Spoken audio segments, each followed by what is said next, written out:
Bonjour, Frédéric Janvier, expert comptable. Je vous parle aujourd'hui de 10 stratégies qui vont permettre à votre société de diminuer fortement ses impôts. Alors quand on parle de diminuer ses impôts, on ne parle pas ici de fraude fiscale ou d'évasion fiscale, on parle de diminuer ses impôts de manière tout à fait légale. La première de ces stratégies, ça va être de pratiquer ce qu'on appelle des amortissements exceptionnels élargis sur certains biens. Donc ça veut dire quoi? Ça veut dire que sur certains biens que vous allez acquérir, vous allez pouvoir pratiquer un amortissement quasiment intégral dès la première année. Donc les biens qui vont être concernés sont très limités.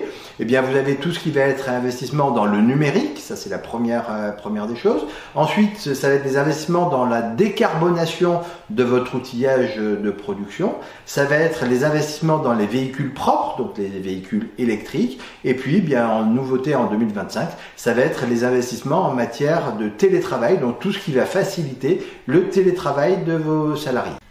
La deuxième stratégie d'optimisation fiscale va être de pratiquer ce que l'on appelle l'intégration fiscale de vos sociétés. Donc c'est valable uniquement lorsque vous avez plusieurs sociétés et que vous avez en particulier des sociétés qui font des déficits et d'autres sociétés qui vont faire des bénéfices. Donc l'intégration fiscale va permettre de compenser l'intégralité des bénéfices, des résultats des différentes sociétés au niveau de la société mère, et donc on va avoir des bénéfices qui vont compenser les pertes des autres sociétés.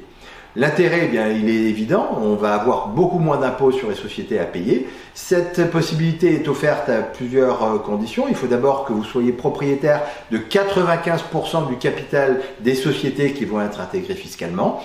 Il faut que vous ayez également des dates de clôture d'exercice social qui soient identiques.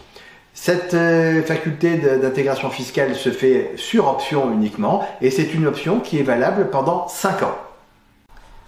La troisième stratégie va être d'optimiser véritablement votre rémunération en tant que dirigeant de société entre d'une part les salaires et d'autre part les dividendes. Donc il faut savoir que les salaires vont être déduits intégralement des résultats de votre société, mais vous allez payer des cotisations sociales, donc de l'ordre de 40-45% si vous êtes gérant de votre société, de l'ordre de quasiment 70% si vous êtes président ou directeur général de votre société.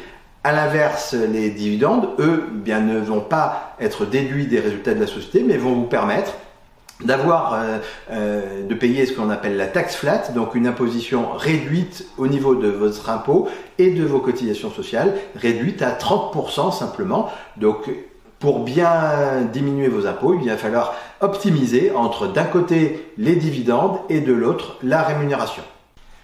La quatrième des stratégies, ça va être de bien utiliser tous les mécanismes de crédit d'impôt sur l'entreprise. Donc, qu'est-ce qu'un crédit d'impôt? Un crédit d'impôt, ça va être une réduction des impôts si vous avez des impôts à payer, ou au contraire, un remboursement des impôts si jamais vous êtes en déficit et que vous n'avez pas d'impôts à payer sur votre entreprise. Donc, le premier des crédits d'impôt, le plus connu, c'est le crédit d'impôt en faveur de la recherche, le crédit d'impôt d'investissement. Donc, celui-là, c'est le plus facile à mettre en place, mais il entraîne régulièrement des contrôles fiscaux derrière, donc il faut bien le manier, il faut être certain d'y avoir droit.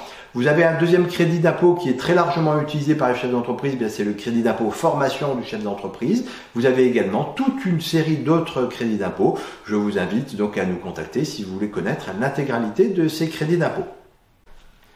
La cinquième des stratégies, ça va être d'externaliser toutes les activités qui ne vont pas être parfaitement rentables dans votre entreprise. Donc ça va être par exemple, les services administratifs ne sont pas forcément les plus rentables et donc on va avoir peut-être tendance à les externaliser. Donc ça va être par exemple la comptabilité, par exemple. Ça va être le recrutement de vos collaborateurs que vous allez confier à des sociétés de recrutement.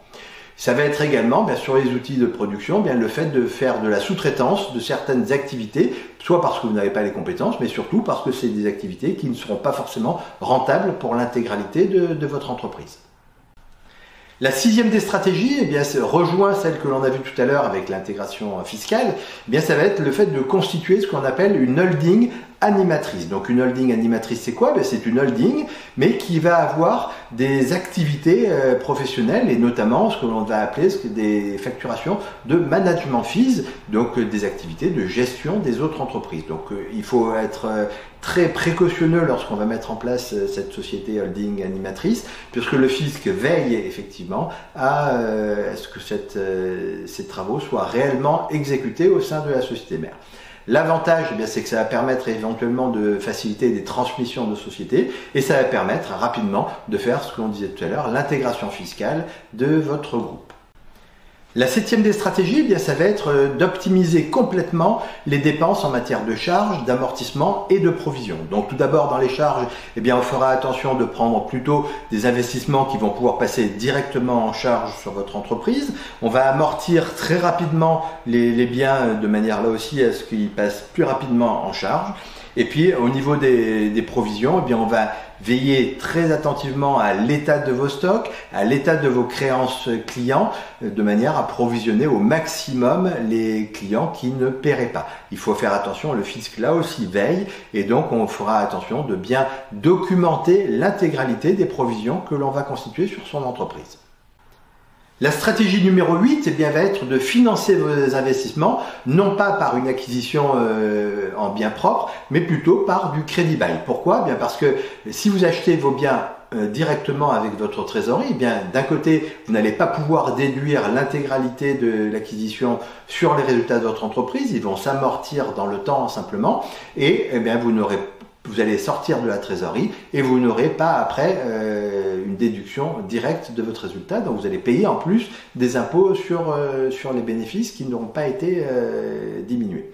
A contrario, bien l'investissement en crédit bail, lui, va passer directement en charge sur votre entreprise et donc va baisser mathématiquement votre résultat imposable et donc les impôts que vous payez. La stratégie numéro 9 eh bien, va être de lister très précisément les dépenses que vous avez en tant que chef d'entreprise. Donc très souvent, le chef d'entreprise ne pense pas à certaines dépenses qui sont tout à fait légitimes. Ça va être, effectivement, le premier, ça va être les frais de repas. Donc vous pouvez parfaitement déduire les frais de repas que lorsque vous prenez votre repas obligatoirement à l'extérieur. Vous allez pouvoir déduire des frais pour votre logement principal. Vous travaillez, tout comme moi, je suppose, largement depuis chez vous les week-ends et le soir. Et donc, eh bien, votre domicile fait partie intégrante de votre entreprise et donc à ce titre, une partie du coût de logement et des frais d'entretien de votre logement peut être parfaitement déductible. Vous allez pouvoir également déduire une partie des frais de votre véhicule, si votre véhicule est personnel, et puis vous allez pouvoir déduire aussi tout un tas de frais, des tenues vestimentaires, des choses comme ça, que vous avez engendré pour le compte de votre entreprise. Faites attention, là aussi, il faut parfaitement documenter ces dépenses et bien indiquer pourquoi vous avez pris en charge ces dépenses sur votre entreprise. La 10e et dernière de ces stratégies, ça va être de planifier à long terme. Quand on ne sait pas où on va, on est sûr de ne pas y arriver. En matière de réduction des impôts, c'est exactement la même chose. Donc il faut savoir véritablement à long terme où vous voulez aller. Si vous avez une optique de cession de votre entreprise, si vous avez une optique de développer votre entreprise, on a besoin de savoir exactement les impôts que vous allez avoir à payer, les stratégies patrimoniales que vous allez pouvoir mettre en place afin de diminuer complètement les impôts que vous aurez à régler sur votre entreprise, sur votre groupe. Vous avez des questions concernant tout ce qui est les stratégies de réduction des impôts, vous n'hésitez pas à nous contacter, c'est avec plaisir que nous vous renseignerons. Vous avez apprécié cette vidéo, vous la likez, ça nous fait toujours plaisir. Vous la partagez très largement autour de vous, près des chefs d'entreprise qui pourraient en avoir besoin. Et pour ne manquer aucune actualité, nous vous invitons à vous abonner. À très vite, au revoir.